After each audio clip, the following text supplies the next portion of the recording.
पर जैसे जैसे इसे पढ़ना शुरू किया और इसके कॉन्सेप्ट्स को धीरे धीरे समझने लगे, तब हमें एहसास हुआ कि इस राइटर ने जाने या अनजाने में कुछ ऐसा लिख दिया है जो हर इंसान के लिए जानना बहुत जरूरी है, जो पैसे को सहेज कर रखता है, अपने अंतिम समय तक अमीर बना रहता है। इसीलिए राइटर कहते हैं, how you behave with your money is more important then what you know about money. कि जब आप किसी भी इंसान से बात करें पैसे के बारे में और उसकी कोई एक राय हो, तो ये समझने की कोशिश कीजिएगा कि उस इंसान की वो राय उन परिस्थितियों से आती है जिन परिस्थितियों में वो पैदा हुआ। और शायद यही वजह है कि भारत में आज भी 5% से ज्यादा लोग स्टॉक मार्केट में निवेश नहीं करते। यहाँ पर राइटर का कहना है कि इसके पीछे एक शानदार साइकोलॉजिकल रीजन है, और वो रीजन है, हमारे इन सेशंस के दौरान हम लोग कहानी का छोटा पार्ट लेंगे बट फैक्ट्स को ज्यादा से ज्यादा एक्सप्लेन करने की कोशिश करेंगे ताकि आप उसके कॉन्सेप्ट को समझ सकें। अब हमारी आपसे एक रिक्वेस्ट होगी,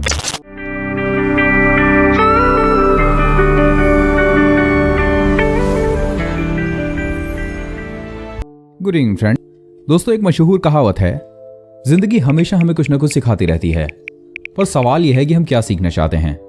अपनी इस वेल्थ क्रिएशन की जर्नी के दौरान हमारे सामने से हजारों ऐसी किताबें निकली जो कि फाइनेंस के ऊपर रिलेटेड थीं। हर किताब में पैसे को कमाने, उसे संभाल कर रखने और भविष्य में आगे बढ़ाने के बारे में कुछ न कुछ जानकारी जरूर मिली, पर कोई ऐसी किताब नहीं थी जिसने हमें इतना ज्यादा प्रभावित किया हो जितना कि गीता ने किया था। अनटिल अनलेस हमारे हाथ ये किताब नहीं लगी जिसका नाम था द साइकोलॉजी ऑफ मनी। इस किताब को लिखा है मॉर्गन हाउसल ने। जब ये किताब पहली बार हमारे हाथ लगी तो हमें लगा कि शायद ये दूसरी किताबों की तरह ही कोई आम किताब होगी, पर जैसे जैसे इसे पढ़ना शुरू किया और इसके कॉन्सेप्ट्स को धीरे धीरे समझने लगे, तब हमें एहसास हुआ कि इस राइटर ने जाने या अनजाने में कुछ ऐसा लिख दिया है जो हर इंसान के लिए जानना बहुत जरूरी है। क्या आपने कभी ये गौर किया है कि हमारे समाज में पैसे को एक टैबू के रूप में देखा जाता है? हर कोई इसे चाहता तो है, पर अगर कोई इंसान खुलेआम ये कह दे कि मुझे बहुत सारा पैसा कमाना है, तो उसे एक लालची इंसान के तौर पर देखा जाता है। यहीं पर सबसे बड़ी समस्या समाज की हमारे सामने आती है। अगर आप में से कोई ऐसा शख्स है जो पैसे को बहुत ज्यादा पसंद करता है, अपनी लाइफ में बड़ा पैसा कमाना चाहता है और उसका अपनी जिंदगी में बहुत आगे बढ़ने का एम है, तो हमारी सलाह है कि उसे यह किताब जरूर पढ़नी चाहिए। और अगर आप एक ऐसे इंसान हैं जिसके लिए किताबें पढ़ना थोड़ा बोरिंग काम है, तो रिलैक्स बैठिए और ध्यान से सुनिए। इस पूरे सेशन को हम लोग 10 मिनट के अलग अलग सेशंस में डिवाइड करके कंप्लीट करेंगे। दरअसल the psychology of money total 20 chapters की एक बुक है। हर एक चैप्टर को हम अपने हिसाब से आपको एक्सप्लेन करके बताएंगे। हमने इस पूरे एक्सप्लेनेशन के दौरान इन चीजों का ध्यान रखा है कि कोई भी किताब 2 चीजों से मिलकर बनी होती है, एक फैक्ट्स और उन फैक्ट्स को एक्सप्लेन करने के लिए उसके पीछे की कहानी। हमारे इन सेशंस के दौरान हम लोग कहानी का छोटा पार्ट लेंगे बट फैक्ट्स को ज्यादा से ज्यादा एक्सप्लेन करने की कोशिश करेंगे ताकि आप उसके कॉन्सेप्ट को समझ सकें। अब हमारी आपसे एक रिक्वेस्ट होगी, इस पूरे सेशन के दौरान आपको करना यह है कि जहां पर भी आपको कुछ कमेंट आपके दिमाग में आ रहा है, नीचे कमेंट बॉक्स में जाकर अपने कमेंट जरूर डालिए, क्योंकि आपके फीडबैक्स ही ये तय करेंगे कि हम अपने इस सेशंस की जर्नी को, जो कि द साइकोलॉजी ऑफ मनी पर होगी, जारी रखेंगे या नहीं। अब रिलैक्स बैठ जाइए और ध्यान से सुनिए। बेसिकली ये बुक जब शुरू होती है तो अपने शुरुआती चैप्टर्स, जो कि इसका सबसे पहले चैप्टर से भी पहला पार्ट है, वहां पर यह कहती है कि किसी भी इंसान के लिए जीवन में अमीर बनना बहुत आसान है। उसे करना सिर्फ इतना है कि नॉलेज के बजाय अपनी साइकोलॉजी पर ज्यादा ध्यान देना है। जरा ध्यान से उनके वर्ड सुनिए। A genius who losses control of their emotion can be financial disaster. The opposite is also true. Ordinary folks with no financial education can be wealthy if they have handful of behavioral skills। यानी कोई भी ऐसा इंसान जिसके पास अगर ढंग की psychology है जो कि पैसे के संबंध में है, तो वो अपने जीवन में अद्वितीय अमीर बन सकता है।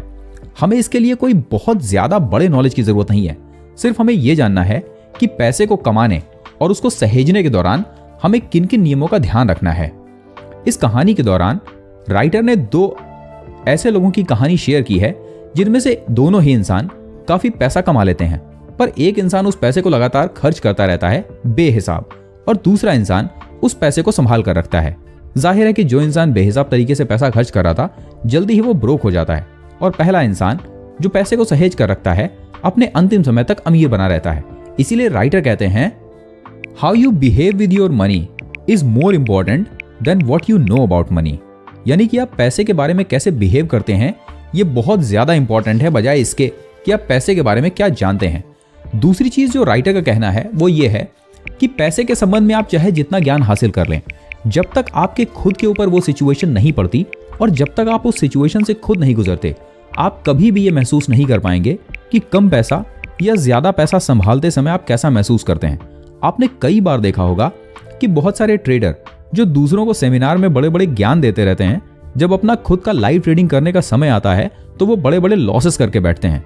आप जानते हैं कि हम किन के बारे में बात कर रहे हैं, और इसी के बारे में इस पर्टिकुलर बुक में राइटर ने कहा है कि जब खुद पर पड़ती है तब आपको वाकई पता चलता है कि एक इंसान पैसे के बारे में कैसे बिहेव करता है।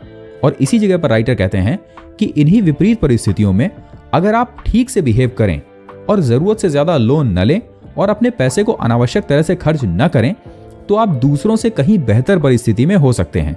वो कहते हैं कि एक जीनियस इंसान वो है जो विपरीत परिस्थितियों में नॉर्मल बिहेव करे, जबकि ज्यादातर लोग पागलों की तरह बिहेव करना शुरू कर देते हैं। अब चलिए इस किताब का चैप्टर नंबर 1 शुरू करते हैं, जो कि है अमीरी की पहल।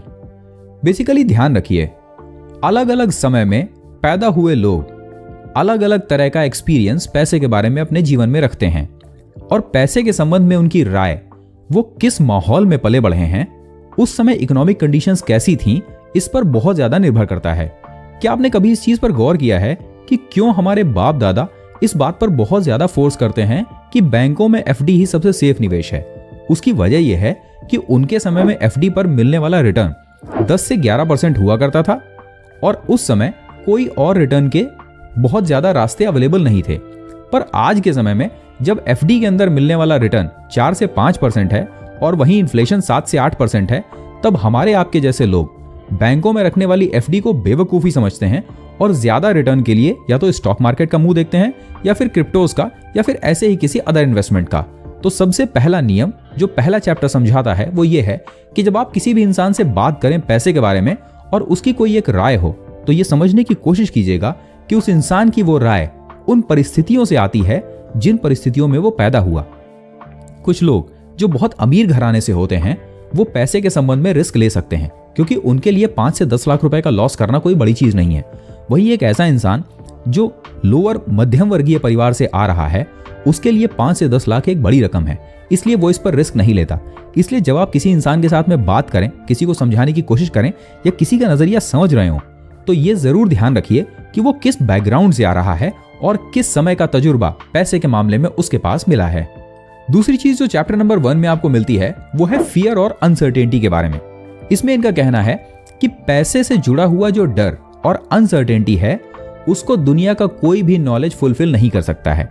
जब तक आप उस परिस्थिति को खुद ही एक्सपीरियंस नहीं करते, तब तक आप कभी भी पैसे के संबंध में जुड़ा हुआ डर और अनसर्टेनिटी के बारे में क्लियर नहीं बता सकते। इसीलिए आपने देखा है कि बहुत सारे लोग जो पेपर ट्रेड करते समय स्टॉक मार्केट से अच्छा खासा मुनाफा कमाते हैं, वो जब रियल ट्रेडिंग फ्लोर पर आते हैं तो बड़े बड़े नुकसान करते हैं। इन सभी के साथ राइटर ने पहले चैप्टर में 2 और लेसन्स दिए हैं। नंबर 1, उन्होंने कहा है कि हमारे इन्वेस्टमेंट के संबंध में जो भी डिसीजंस या फिर पैसे के संबंध में जो भी डिसीजंस होते हैं, उनमें से ज्यादातर डिसीजन हमारे गोल्स और उन कैरेक्टरिस्टिक्स से बंधे हुए होते हैं जो कि समय के साथ हमने सीखी हैं। अपने बाप दादाओं के समय में आपने देखा होगा कि ज्यादातर लोग या तो बैंकों की एफडी या फिर रियल एस्टेट के अंदर पैसा लगाना बेहतर समझते थे। पर हम सभी जानते हैं कि नोटबंदी और स्पेशली रेरा के नियमों के बाद रियल एस्टेट के अंदर आने वाला एप्रिसिएशन बहुत कम हो गया है।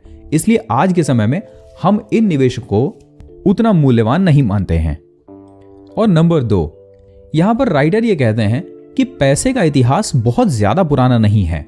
अगर आप ह्यूमन इवोल्यूशन को ध्यान से देखें और उसके कंपैरिजन में पैसे के हमारे नॉलेज को ध्यान से देखेंगे, तो आप पाएंगे कि पैसे का हमारा ज्ञान बहुत ज्यादा पुराना नहीं है। इसलिए सेविंग और इन्वेस्टमेंट के बारे में हम जो भी डिसीजंस कर रहे हैं, आपको ज्यादातर लोगों के डिसीजंस गलत मिलेंगे। और शायद यही वजह है कि भारत में आज भी 5% से ज्यादा लोग स्टॉक मार्केट में निवेश नहीं करते। यहां पर राइटर का कहना है कि इसके पीछे एक शानदार साइकोलॉजिकल रीजन है, और वो रीजन है हम में से ज्यादातर लोग सेविंग और इन्वेस्टमेंट करते समय गलत डिसीजन लेते हैं। और ये इस वजह से नहीं है कि हम मूर्ख हैं, बल्कि ये इस वजह से है कि फाइनेंशियल्स के बारे में हमारा नॉलेज अभी रिसेंटली शुरू हुआ है। मिसाल के लिए भारत के अंदर इकोनॉमी 92 के आसपास ही खुली, तब स्टॉक मार्केट या फिर गोल्ड या रियल एस्टेट बहुत ज्यादा ल्यूक्रेटिव नहीं माने जाते थे। ज्यादातर लोग अपना पैसा बैंकों के अंदर, किसान विकास पत्र या फिर पोस्ट ऑफिस में रखना पसंद करते थे। इसलिए फाइनेंशियल नॉलेज हमारे इस एजुकेशन सिस्टम का पार्ट भी नहीं बन पाया है। आज भी भारत के अंदर सिर्फ 5 से 6% लोग ही स्टॉक मार्केट में निवेश करते हैं।